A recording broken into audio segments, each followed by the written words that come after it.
మిత్రులారా, మీతో ఒక మాట.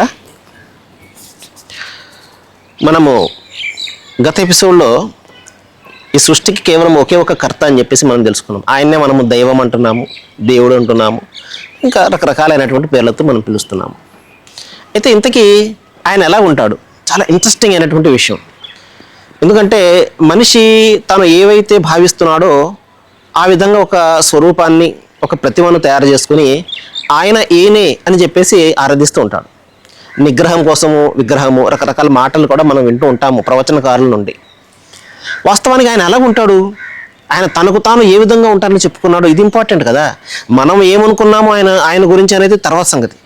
అది కాదు, అది అప్రస్తుతం. అది ఆయన తన గురించి తాను ఏమని చెప్పుకున్నాడు, ఇది చాలా ఇంపార్టెంట్ అయినటువంటి విషయం. దానికి మనము గ్రంథాలు, అంటే దైవ గ్రంథాలుగా పిలువబడే వాటి యొక్క సహకారాన్ని మనం తీసుకోవాలి. అవి ఏం చెప్తున్నాయంటే, ఉదాహరణకు దివ్య ఖురాన్లో ఆయన తన గురించి ఏం చెప్తాడంటే, లైస కమిస్లిహి షయ్యిన్, నాతో పోల్చదగినది ఏది కూడా ఈ సృష్టిలో లేదు అని చెప్పి చెప్తాడు. అలాగే లం యలిద్ వలం యూలద్ వలం యకుల్లహు కుఫువన్ అహద్ అంటాడు. నేను ఎవరికి కూడా సంతానం కాదు, నాకు ఎవరు సంతానం లేరు, అంటే నాకు తల్లిదండ్రులు లేరు, నేను ఎవరి సంతానం కాదు అంటాడు. అదేవిధంగా వలం యకుల్లహు కుఫువన్ అహద్, నాతో పోల్చదగినది కానీ లేకపోతే సరి సమానమైనది కానీ ఈ సృష్టిలోనే లేనే లేదు అని చెప్పి చెప్తాడు. కాబట్టి ఆయనను ఈ విధంగా ఉంటాడు అని చెప్పేసి మనం నిర్దేశించలేం. అది చాలా పొరపాటు అవుతుంది, తప్పు అవుతుంది. ఎందుకంటే ఆయన ఎలా ఉంటాడో మనకు తెలియనప్పుడు. ఇదే విషయాన్ని భగవద్గీత గ్రంథం చాలా చక్కటి శ్లోకం చెప్తుంది. 12వ అధ్యాయము 3-4 శ్లోకాలు. అందులో ఏం చెప్తాడంటే, ఆ సృష్టి ప్రభువుకు, సృష్టికర్తకు 8 గుణాలు చెప్తాడు.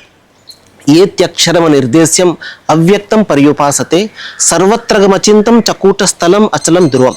వీటిని అన్నింటినీ వివరించడానికి మన దగ్గర సమయం లేదు. అందులో ఒకటి అవ్యక్తం అంటాడు, అంటే వ్యక్తం కాబడినటువంటిది. చాలామంది దైవానికి నిరాకారుడు అని అంటారు. అంటే నిరాకారుడు అంటే ఆకారమే లేనటువంటి వాడు అని చెప్పేసి. కానీ అది కాదు, అది తప్పు భావన. అది ఆకారం అయితే ఉంది, దాని అయితే అవ్యక్తంగా ఉంది, అంటే తెలియనటువంటి ఆకారం. మనకు తెలియదు ఏదేంటో. మన చర్మ చక్షులైనటువంటి కళ్ళు ఏవైతే ఉన్నాయో వాటికి ఆ పవర్ లేదు. ఇదే కాబట్టి దైవం ఉన్నాడు, చాలా అందంగా ఉన్నాడు. అదే అయితే ఆ దివ్యమంగళ స్వరూపం ఏమిటనేది మనకు తెలియదు. మరి ఏ విధంగా ఉంటాడో తెలియనప్పుడు నువ్వు ఈ విధంగా ఉంటావు అని చెప్పేసి నిర్దేశించడం చాలా తప్పు కదా. క్రీస్తు యేసు కూడా అదే చెప్తారు. ఎవరు కూడా తండ్రి స్వరము వినలేదు, ఆయన స్వరూపము చూడలేదు. తండ్రి అంటే దైవం, సృష్టికర్త. కాబట్టి మహాశిలారా, దైవము మన ఊహలకు, మన అపోహలకు, మన బలహీనతలకు, మనం కల్పించే బలహీనతలకు అతీతంగా ఉండేవాడు.